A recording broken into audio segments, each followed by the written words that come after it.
viewers. I wanted to do a real quick video on a space-saving option for food for the worms.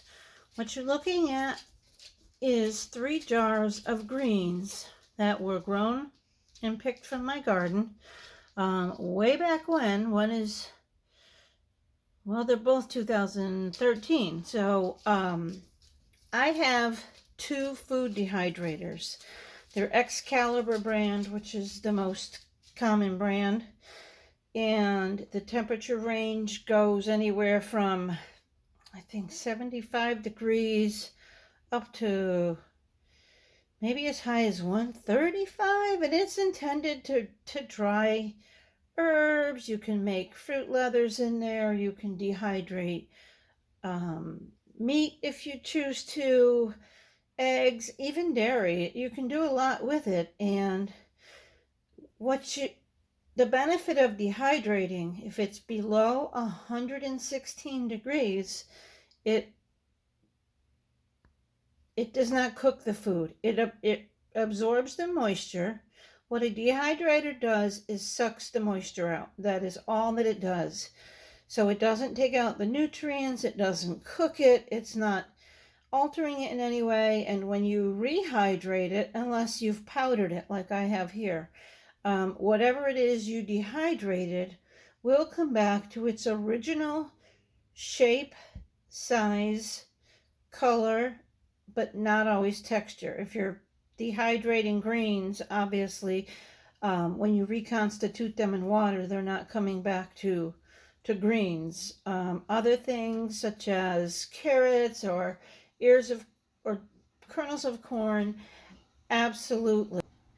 Okay, I grabbed a couple more things. So these are green peas that were in my garden, and they don't look any different than the green peas you would purchase in the store. And this is broccoli. And I put, I don't think I'm going to be able to show it to you, because this was intended to live in my long-term food storage area. I put a desiccant pack and an oxygen absorber in each one, and then I vacuum seal them, which is simply an attachment that goes on my food saver. So, I mean, something like this, let's say,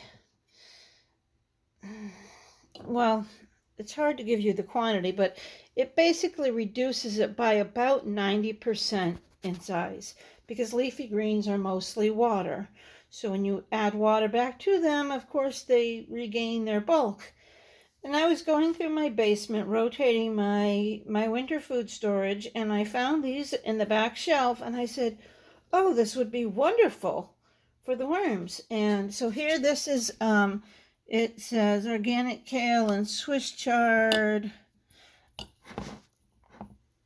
810 2013 powder, because I had powdered it after I dried it. Now I added some water to it, and you can see it's not reconstituted yet. This is going to swell up huge, but this is awesome for the worms, and they would probably even eat it in its dried form. Well, it needs a little bit of water, but this one hasn't had water to it yet, but you can see it's just very light and flaky, because I put it in a grinder after I dried it. So I just wanted to share that. I know I'm not the only one with a food dehydrator, and they're not that expensive if you choose to get one. There's some much cheaper than the Excalibur. I have 2 of the 9 trays.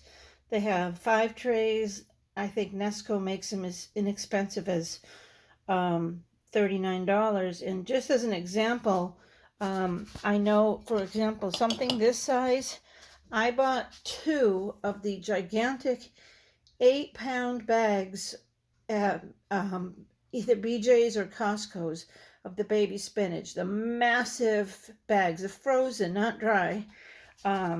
They took up half of my freezer, and after dehydrating, it took up 2/3 of one mason jar. And once that is wet again, it re-expands. So just something, it's something I wanted to share since I'm doing it. These greens are getting older. They're still fine because I do have a desiccant pack oxygen absorber in each, and I have vacuum sealed them, so they're good for as long as I want to keep them. You can see from, this is 2013, and you can see the vibrant green color now that I've added water to it. I mean, dehydrating is an awesome way to preserve many things. It's quite different than canning. So just wanted to throw that out there. I'm using this since it's old. I'm going to give it to my worms. I'm running short on food. I have food left, but since winter is just starting, I don't want to deplete my supply, and I've just dehydrated jars and jars of new greens from this year's garden, so I might as well rotate. And since I don't need this for anything, I'm going to go ahead and let the worms have it. So, okay, everybody, please like this video by showing a thumbs up if you like it. If you have any questions on food dehydrators or the process, let me know. I'm not an affiliate, I'm not a seller, but I've been doing it for decades, and I can help you get started if that's what you want. Share my channel, please, and if you do nothing else today, have an awesome day.